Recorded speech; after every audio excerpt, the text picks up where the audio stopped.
One of the darkest and most truly bizarre stories I've ever come across was from a newspaper article in the Tacoma Daily Ledger in 1884. In the early 1800s, a Colonel James Thompson and his wife Sarah had a young daughter named Mary. When she came of age, she married a young man named Michael Hersant, and they were the talk of the town.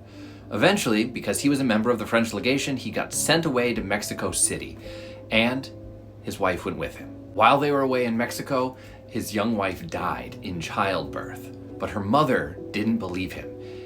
She thought that he had sent her away somewhere in a convent so that he could dally around with young women in the area. Sarah Burrows was dedicated to the belief that her daughter hadn't died in childbirth and continued to harass young Michael. So much so that to prove the death of his wife and infant, he had their hearts removed from their bodies, sealed in jars of alcohol, and had the Mexican authorities print the time of death on them and then stamp it with a seal.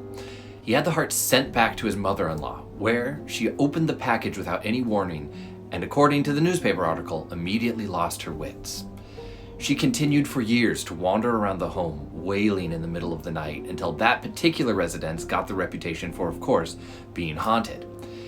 The jar she kept in her possession, in her bedroom, night after night, until towards the end of her life, an undertaker took care of it.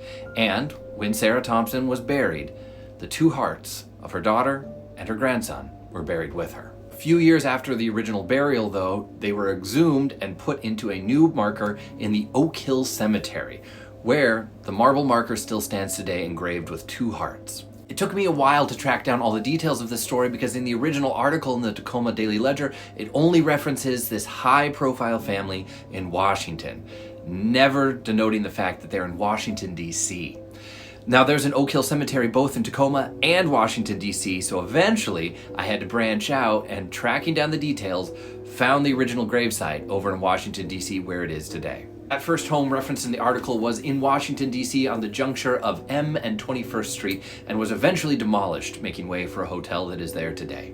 You can still visit the cemetery and see where Sarah Thompson and her daughter Mary Hersant and the little infant boy were all buried together.